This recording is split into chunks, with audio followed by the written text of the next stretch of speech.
એવા શ્રી વલ્લભ સ્મરણ કરવા માત્રથી જે ભક્તના તાપને હરી લે છે, અને ભક્તના તાપને હરી લેવો એ જેનો સ્વભાવ છે, એવા શ્રી વલ્લભ, કેવા શ્રી વલ્લભ કલીજન તરવા નહીં અવર ઉપાયજી.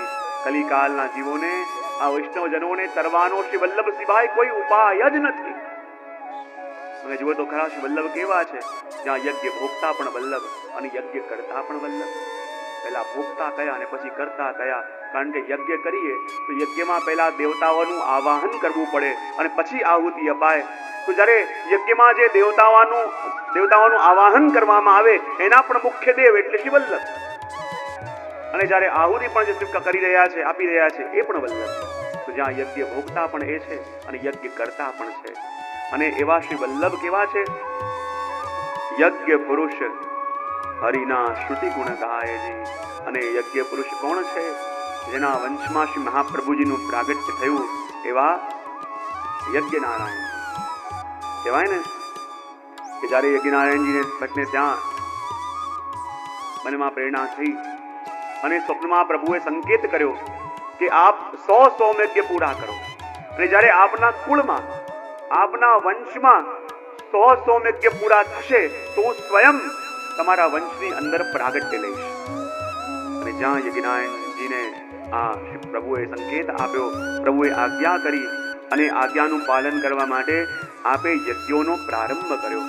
અને જ્યારે પ્રથમ સોમયજ્ઞ પૂર્ણ થયું એ વખતે સ્વયં કહેવાય શ્રી મદન મોહનલાલ સ્વામીજી એ યજ્ઞમાંથી પ્રગટ્યા, જે કામનમાં બિરાજે. અને કહેવાય આપે પોતાના જીવનની અંદર કુલ 31 સોમયજ્ઞ કર્યા. કેટલા?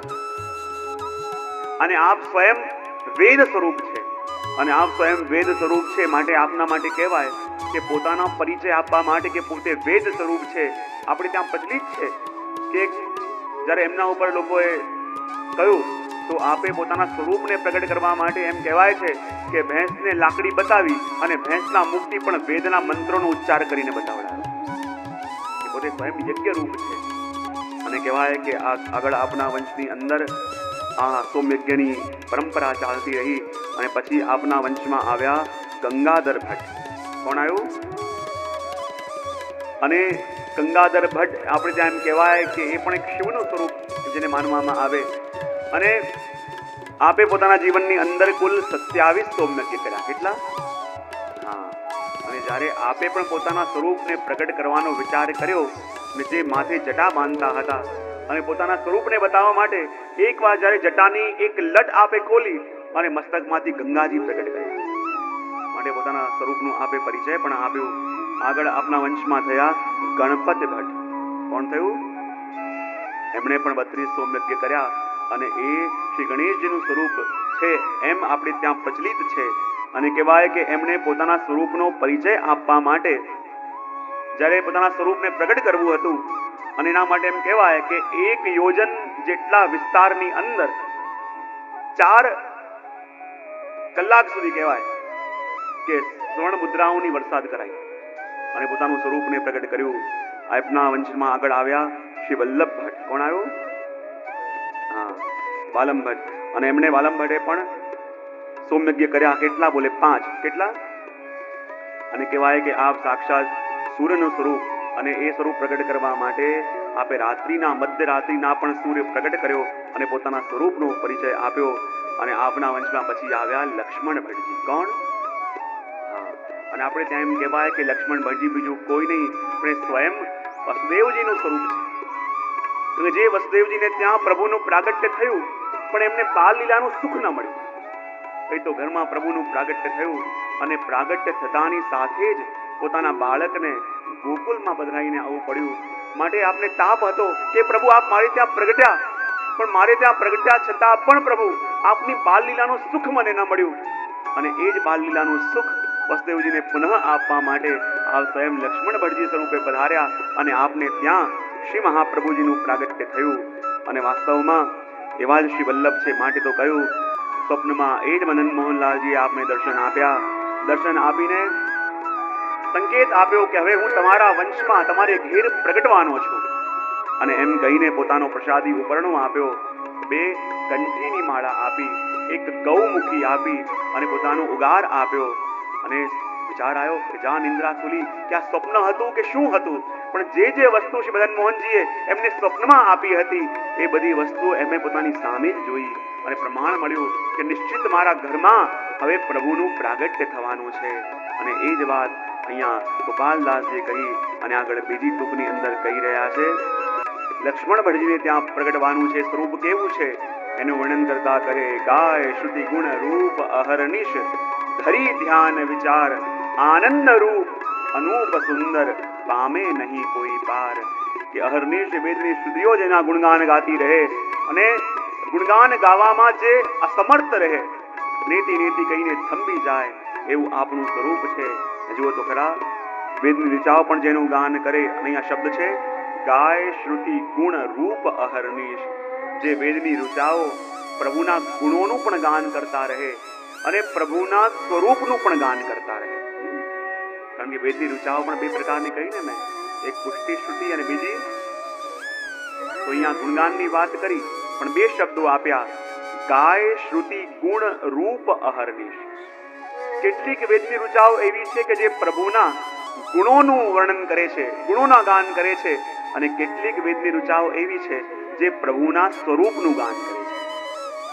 તો જે વેદની ઋચાઓ પ્રભુના ગુણોનું ગાન કરે એ મર્યાદા શ્રુતિ, અને જે પ્રભુના સ્વરૂપનું ગાન કરે એ પુષ્ટિ શ્રુતિ.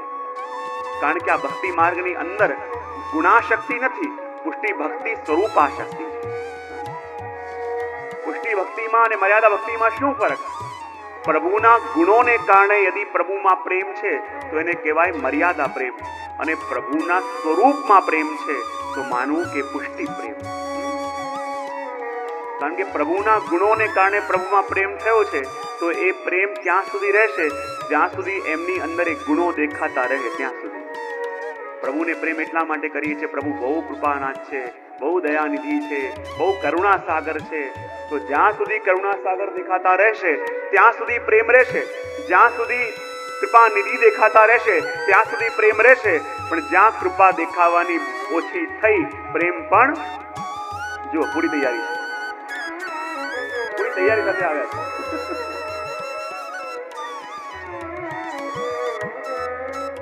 જ્યાં સુધી કૃપા દેખાતી રહે, કરુણા દેખાતી રહે, જ્યાં સુધી કૃપાનો અનુભવ થતો રહે ત્યાં સુધી પ્રેમ રહે.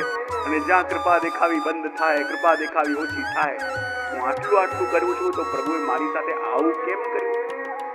આ પ્રશ્ન જાગે. બોલે કેમ? કારણ કે પ્રભુને પ્રેમ કરીએ છીએ, અને પ્રેમ એટલા માટે કરીએ છીએ કે પ્રભુની અંદર આ ગુણ છે. કોઈનાથી તમે પ્રેમ કરો અને કોઈ તમને પૂછે એને ફલાણાને પ્રેમ કેમ કરો છો, અને પ્રેમ કરવાનું કારણ તમારી પાસે હોય તો એને કહેવાય મર્યાદા પ્રેમ. તમે એમ કહો કે હું એટલા માટે પ્રેમ કરું છું કે એનો આવાજ સરસ છે, એની આંખો સરસ છે, એની ભાષા સરસ છે, એનો સ્વભાવ સરસ છે, તો કોઈને કોઈ કારણસર પ્રેમ થયો છે તો પ્રેમ ત્યાં સુધી રહેશે કે જ્યાં સુધી એનો સ્વભાવ તમારે અનુકૂળ રહે. અને જ્યાં સારો સ્વભાવ હતો થોડોક વિપરીત થયો તો એ પ્રેમ રહેશે. પણ જો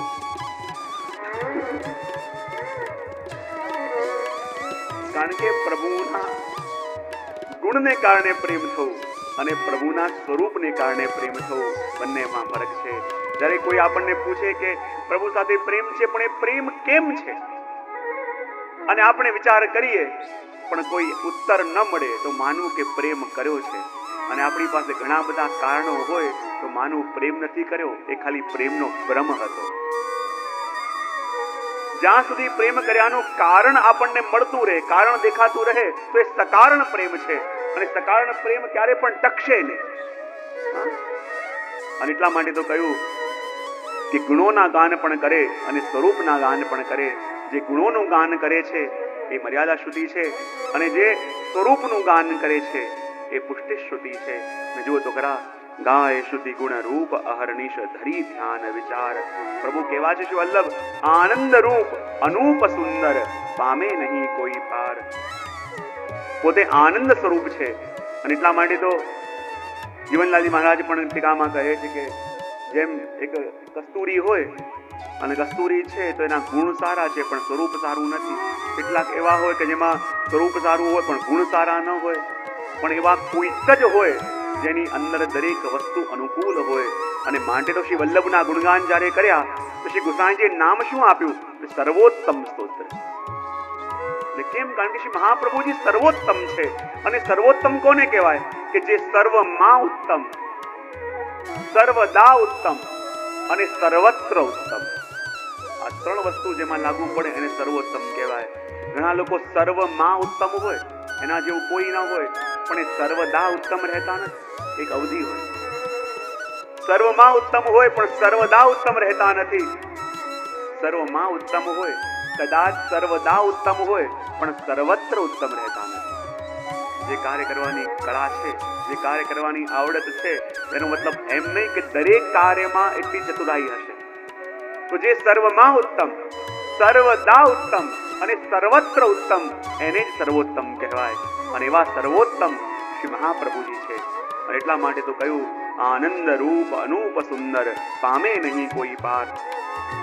જે આનંદ સ્વરૂપ છે અને જે અનુપ સુંદર છે, એનો પાર કોણ પામી શકે? અને એવું અદ્ભુત સ્વરૂપ શ્રી વલ્લભનું શ્રી મહાપ્રભુજીના સેવક થયા સુંદરદાસ. અને કહેવાય કે જ્યારે જ્યારે પણ સુંદર શબ્દનો ઉપયોગ પોતે જીવનમાં કરતા તો એકમાત્ર શ્રી મહાપ્રભુજી માટે કરતા.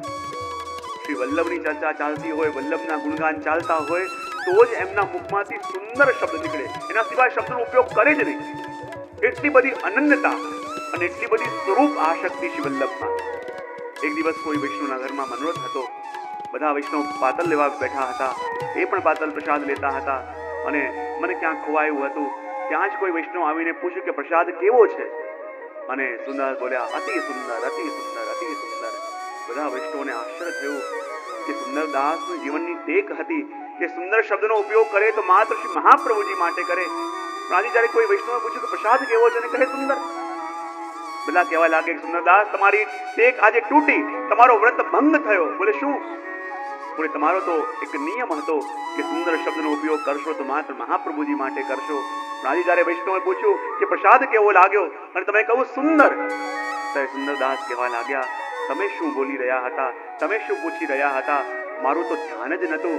કારણ કે જ્યારે તમે મને પૂછવા આવ્યા એ વખતે મારું મન તો વિજયનગરના એ દરબારમાં હતું કે જ્યાં શ્રી મહાપ્રભુજી ઉચ્ચ સિંહાસન પર વિરાજમાન છે. મોટા મોટા બ્રાહ્મણો આપણી સ્તુતિ કરી રહ્યા છે. અને જ્યારે તમે પૂછ્યું કે કેવું લાગ્યું, તમે કહું શ્રી વલ્લભનું સ્વરૂપ અતિ સુંદર લાગ્યું, અતિ સુંદર લાગ્યું, અતિ સુંદર. ચાહે તમે કંઈ પણ પૂછ્યું કેમ ના હોય, ચાહે તમે કંઈ પણ મને સ્મરણ કરાવ્યું કેમ ના હોય, પણ મારા મનની વૃત્તિ તો ત્યાં હતી જ્યાં મારું મન છે. હું તો એ સ્મરણ કરતો હતો, એ સ્વરૂપ કરતો હતો. જે વર્ણન પણ મેં કર્યું માત્ર મારા વલ્લભનું કર્યું. અને એટલા માટે તો કહ્યું. અને જો શ્રી વલ્લભના પ્રાગટ્યની ભૂમિકા બનાવતા પહેલા અહીંયા ગોપાલદાસજી સુંદર વસ્તુ કહી રહ્યા છે કે વલ્લભનું પ્રાગટ્ય અદ્ભુત એટલા માટે છે કારણ કે આ બીજું કોઈ નહીં, આનંદ રૂપ છે. અને આનંદને વેદમાં રસો વૈશ્ય કહ્યું છે. જે સ્વયં રસ છે, એ રસ જ જ્યારે સાકાર રૂપમાં પ્રગટે, અદ્ભુતતા એમાં છે.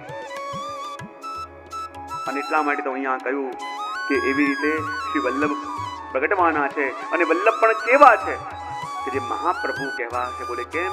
કારણ કે આપણે તો એક શ્રી ગોવર્ધનનાથજીના દર્શન કરીએ, પણ જ્યારે શ્રી વલ્લભના દર્શન કરીએ તો વલ્લભનું સ્વરૂપ કેવું છે? જાકે રોમ રોમ પ્રતિ પ્રગટિત કોટી ગોવર્ધન રાય, શ્રી વલ્લભ વરનું કહા બઢાય. શ્રી વલ્લભના ગુણગાન આપણે શું કરીએ જેના એક એક રોમમાં કોટી કોટી શ્રી ગોવર્ધનનાથજી સ્વરૂપ ધારણ કરીને બિરાજમાન છે. કારણ કે શ્રી વલ્લભનું સ્વરૂપ કેવું છે? શ્રીમદ વૃંદાવનેન્દુ પ્રગટિત રસિકાનંદ સંદોહ રૂપ. અનેક અનેક જે કોટી ગોપીજનો છે, અનેક કોટી કોટી ગોપીજનોના હૃદયમાં બિરાજમાન આપણા શ્રીનાથજી, આપણા પ્રભુ. અને એવા કોટી કોટી ગોપીજનો શ્રી મહાપ્રભુજીના એક એક રોમમાં બિરાજે છે. મહાપ્રભુજીના એક એક રોમમાં એક ગોપીજનોનો સંયોગ છે કે જે વેણુનાથનું શ્રવણ કરી પ્રભુ પાસે પહોંચી ગઈ અને પ્રભુના દર્શન કર્યા, જેને સંયોગ મળ્યો. અને શ્રી મહાપ્રભુજીના એક એક રોમમાં એક ગોપીજનોનો વિપ્રયોગ પણ છે કે વેણુનાથનું શ્રવણ કરીને પણ જે ગોપીઓ પ્રભુ પાસે જઈ ન શકી અને જે પ્રગાઢ વિરહનો અનુભવ થયો, એ વિરહ પણ શ્રી વલ્લભના એક એક રોમમાં છે. અને જ્યારે કોઈ જીવ શ્રી વલ્લભના માધ્યમથી બ્રહ્મ સંબંધ લે, ત્યારે વલ્લભના એક એક રોમમાં બિરાજતા એ ગોપીજનોમાંના કોઈ એક ગોપીજનોનો ભાવ એ વખતે બ્રહ્મ સંબંધ લેનાર વૈષ્ણવના હૃદયમાં શ્રી વલ્લભ સ્થાપિત કરે છે. અને જ્યારે એ ગોપીજનોનો ભાવ આપણા હૃદયમાં સ્થાપિત થાય, એ બીજ રોપાયો, પણ એ બીજને વૃક્ષ બનાવવાનું કાર્ય તો આપણું છે. એટલા માટે અહીંયા ગોપાલદાસજી આગળ કહી રહ્યા છે